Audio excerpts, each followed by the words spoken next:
오늘 말씀의 제목은 하나님의 사랑받는 자처럼입니다. 우리 사랑받는다는 것은 너무나 좋고요. 제대로 사랑받은 사람은 얼굴에 쓰여 있지요. 사람의 사랑도 이러할진데 하나님의 사랑받는 자의 모습은 감출 수가 없습니다. 하나님의 사랑받는 자처럼.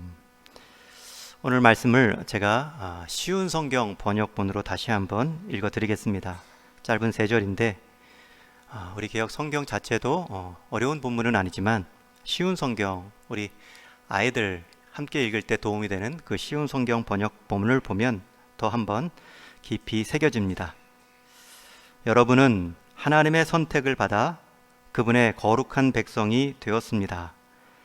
하나님의 사랑을 받은 만큼 다른 사람에게 너그러운 마음을 가지십시오. 친절함과 겸손함과 온유함으로 그리고 인내하는 마음으로 다른 사람들을 대하십시오. 이게 12절이고요. 13절은 또 여러분 성경에는 어떻게 번역 쉽게 돼 있나 한번 비교하며 들어보세요. 화를 내기보다 용서하고 여러분에게 해를 입히더라도 용서해 주기 바랍니다. 우리 주께서 우리를 용서하신 것 같이 우리도 다른 사람을 용서해 주어야 하지 않겠습니까?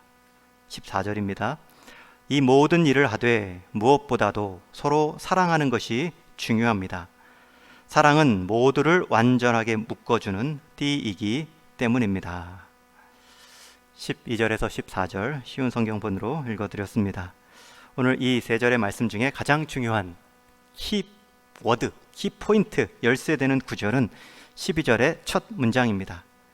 그러므로 너희는 하나님의 택하사 거룩하고 사랑받는 자처럼, 오늘 말씀의 제목으로 잡은 내용입니다. 너희는 하나님의 택함과 또 거룩함으로 사랑받는 자처럼. 그리고 나서 그렇게 하나님의 사랑받는 자가 나타나는 여러 사랑의 반사의 모습이 이어지는 13절, 14절입니다. 그래서 14절 말씀은 무엇보다 서로 사랑하는 것이 중요합니다. 사랑은 모두를 완전하게 묶어주는 띠입니다. 사랑이 사랑을 낳습니다.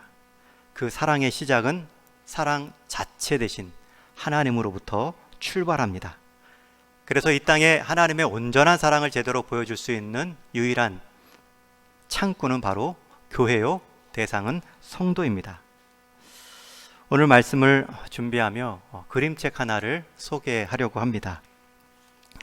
제목은 페르디난드, 꽃을 사랑한 페르디난드라는 제목의 그림책입니다. 제가 한번 쭉 읽어드리면 한 20편, 20여 페이지 되는 그림책인데 우리 방송실에서 맞추어서 한 장 한 장 넘겨줄 거고요. 여러분 제 소리와 함께 화면을 보시면 좋겠습니다. 우리 온라인으로 참여하시는 분들도 여러분 화면 잘 참고하시고 한번 들어봐 주시기 바랍니다. 옛날 스페인에 어린 황소 한 마리가 있었는데 이름은 페르디난드였어요. 이 페르디난드와 함께 살고 있던 다른 어린 황소들은 모두 다 달리고 뛰어오르고 서로 머리를 받으며 지냈지만 페르디난드는 그렇게 살지 않았어요. 그저 조용히 앉아서 꽃향기 맡는 것을 좋아했지요. 목장에서 페르디난드가 제일 좋아하는 곳은 코르크 나무 아래였어요. 코르크 나무는 페르디난드가 가장 좋아하는 나무였고 하루 종일 그 나무 그늘에 앉아 꽃향기를 맡으며 지내곤 했지요. 페르디난드의 엄마는 때때로 아들을 걱정하곤 했어요.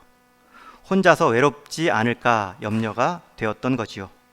다른 어린 황소들과 함께 뛰어놀며 박치기도 하렴. 엄마는 이렇게 말씀하곤 했지만 페르디난드는 머리를 저으며 저는 그저 조용히 앉아서 꽃향기를 맡을 수 있는 이것이 더 좋아요.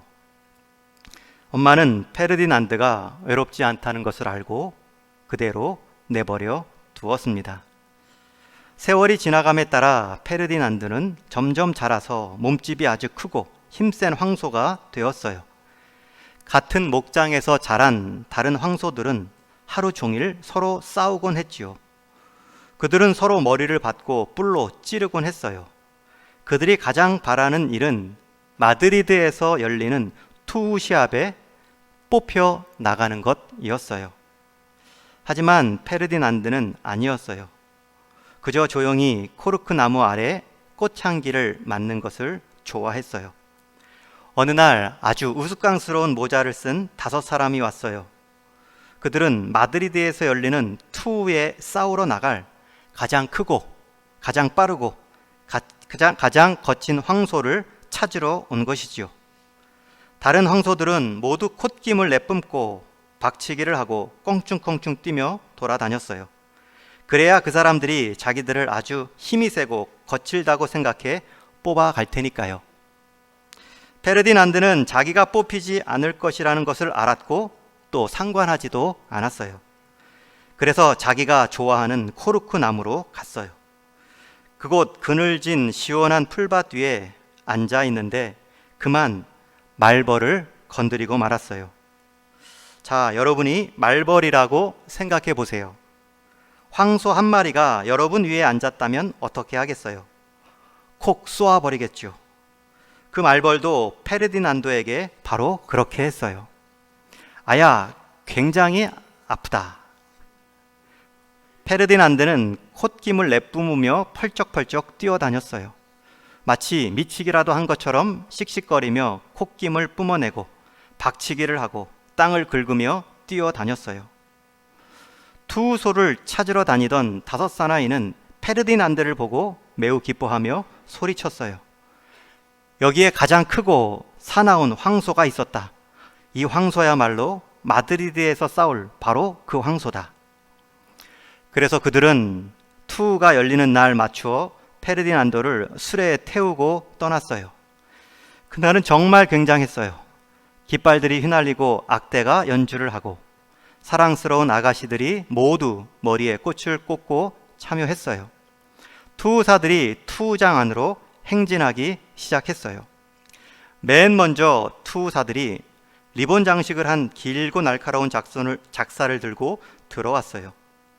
그 작살은 황소에게 꽂아서 황소를 더욱 화나게 하기 위한 도구였지요. 다음으로 말라빠진 말을 타고 대장 투우사들이 들어왔어요. 그들은 기다란 창을 갖고 있었는데 그 기다란 창은 황소에게 꽂아서 황소를 더 화나게 만들기 위한 것이었지요. 그리고 나서 가장 높은 대장이 자기 자신이 아주 멋지다고 생각했는지 가장 당당한 모습으로 들어와서는 아가씨들에게 인사를 했어요. 그는 빨간 망토를 거치고 칼을 한 자루 갖고 있었는데 그 칼로 맨 마지막에 황소를 찔러 죽이게 되어 있죠. 드디어 황소가 입장합니다. 그 황소가 누구인지는 여러분도 잘 알죠. 그렇죠. 바로 페르디난드였어요. 그들은 페르디난드를 공포의 황소라고 불렀어요. 모든 투우사들이 그 황소를 두려워했고 보는 순간 몸이 다 뻣뻣해졌어요. 페르디난드가 투우장 가운데로 뛰어 들어오자 모두가 함성을 지르며 손뼉을 쳤어요. 페르디난드가 격렬하게 싸우며 머리를 들이받고 콧김을 내뿜고 이리저리 뿔을 휘두를 줄로 생각했거든요. 하지만 페르디난드는 그렇지 않았어요. 투우장 한가운데로 들어왔을 때 아가씨들의 머리에 꽂힌 사랑스러운 꽃 냄새가 났어요. 그러자 페르디난도는 그냥 그 자리에 조용히 앉아 꽃을 찾으며 꽃향기를 맡기 시작했어요. 페르디난도는 투우사들이 무슨 짓을 하든 싸우지도 화를 내지도 않았어요. 그저 앉아서 자기가 좋아하는 꽃향기를 맡았을 뿐이죠. 그러자 투우사들은 화가 났고 대장 투우사는 너무나 화가 나 울고 말았어요. 자신의 망토와 칼을 뽐낼 수 있는 기회를 잃었거든요. 그래서 사람들은 페르디난도를 집으로 돌려보내는 수밖에 없었어요. 아마 페르디난도는 지금도 여전히 자신이 좋아하는 코르크 나무 아래에 앉아서 그저 조용히 꽃향기를 맡고 있을 거예요. 페르디난도는 아주 행복했어요. 끝입니다. 그림이 예쁜데 흠은 흑백입니다. 그래서 이걸 컬러로 했으면 좋았겠다. 디즈니에서 만든 애니메이션 컬러풀한 아주 동영상도 있습니다. 제가 이 그림책을 본 지 오래됐는데 이 오늘 말씀을 준비하면서 또 온 세대 예배이기 때문에 우리 아이들에게 읽어주면 좋겠다. 여러분들은 어떤 걸 느끼셨는지요? 오늘 말씀과 연결해서 볼 때 어떤 적용점이 있는지요? 오늘 말씀의 제목은 하나님의 사랑 받는 것처럼. 하나님의 사랑 받는 자는 평안함이 있고요, 자유함이 있고요, 자기 정체성에 대한 만족감이 있습니다. 여러분, 페르디난도의 다른 소들은 들이받고 그리고 뽑혀가서 환호성 속에 사람들의 주목받기를 원했죠. 그러나 그 끝은 결국 대장 투사의 칼 끝에 죽는 것입니다. 그러나 이 페르디난도는 사랑받는 자처럼, 그리고 꽃향기를 사랑할 만큼 그렇게 풍성한 감성과 자기 생활에 만족하며 살아감으로 자기 영역에서는 누구보다도 행복하고 오래 산 황소가 되었지요. 여러분 역시 하나님의 선택을 받아 가장 큰 하나님의 사랑을 받는 존재입니다. 여러분들의 싸움의 대상, 비교의 대상은 하나님을 모르고 하나님 사랑 없는 자들의 추구하는 대상과 비교할 수가 없습니다. 여러분들의 비교 대상은 하나님이 나를 이만큼 사랑하시는데 하나님이 앞으로 나를 더 얼마나 사랑하실까? 그 사랑 속에 내가 사랑을 이제 비추는 삶으로 하나님의 사랑을 받은 만큼 다른 사람에게 그 사랑을 비추어주는 마음을 갖는 것, 그것이 우리의 비교 대상이 되어야 하죠. 내가 받은 것에 비하여 비추고 있는가? 내가 누리는 것에 비하여 다른 사람도 누리게 하고 있는가? 그럴 때에 우리는 친절함과 겸손함과 온유함으로, 인내하는 마음으로 다른 사람을 대하는 여유가 생깁니다.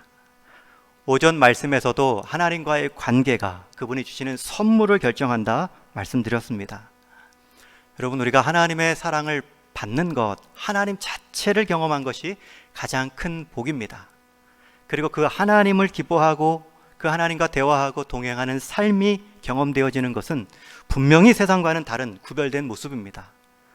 아니, 소가 왜 저래? 꽃향기나 좋아하네? 그러나 그 꽃향기가 그 투소를, 페르디난도를 살렸죠. 컴파스를 생각해 보십시오. 동그란 원을 그리는 컴파스는 두 개의 젓가락같이 생긴 모양입니다. 그 중에 하나는 고정형이고 하나는 이동형입니다.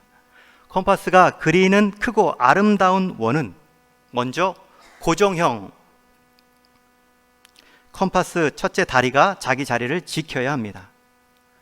그래야 거기에 매달려 있는 이동형 다리가 고정형 다리에 몸을 맡긴 채 한 바퀴 돌면 가장 아름다운 원이 될 수 있죠.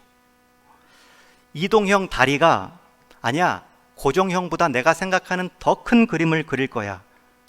그리고 고정형을 다리를 끌어가는 순간 절대로 원은 그려지지 않습니다.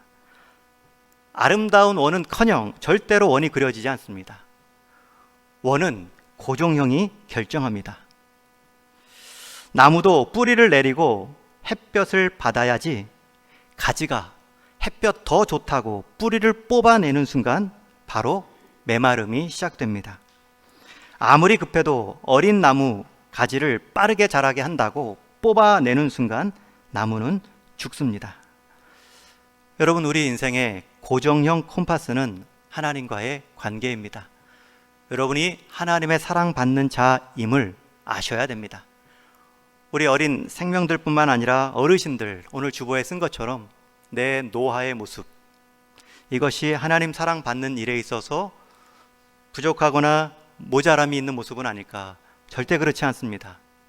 하나님의 형상은 우리의 노화에 전혀 영향받지 않고요, 관계가 없습니다. 하나님과 여러분들의 관계, 내가 하나님께 사랑받는 자이라는 고정형 컴파스가 분명하면 여러분들이 그리는 이동형, 여러분의 삶의 자리들은 아름다운 원으로 맺어질 것입니다. 오늘날 많은 사람들이 관계적인 모습을 말하지만 다 피상적입니다. 핸드폰을 말하지만 심지어 가까이 대화하고 있음에도 핸드폰으로 먼 사람과 카톡을 하고 있죠. 만남은 많아진 것 같지만 피상성, 겉으로 형식적인 만남이 대부분입니다. 우리가 원을 넓힌다고 부지런히 다녔지만 하나님과의 만남에 기준점, 고정추가 없으면 아름다운 원은 절대 이루어지지 않습니다. 오늘 예배하는 우리 어린 생명부터 노년에 이르시기까지 여러분들은 하나님의 사랑 받는 자이십니다. 그걸 잊지 마시고 그 하나님의 사랑으로 내 주변이 그 하나님의 사랑을 얼마나 느끼는가, 내가 비추이고 있는가, 그것이 우리의 돌아볼 비교의 대상이 될 것입니다. 오늘 말씀처럼 그러므로 너희는 하나님이 택하사 거룩하고 사랑받는 자처럼 이 모든 것 위에 사랑을 더하라. 이는 온전하게 매는 띠니라. 여러분들이 주변의 모든 자리들마다 하나님이 사랑으로 묶어내는 띠로 다 쓰임받는 우리 어린 생명들, 우리 어르신들의 마지막 모습들, 우리 동인교회의 사역이 되기를 주님의 이름으로 간절히 축원합니다.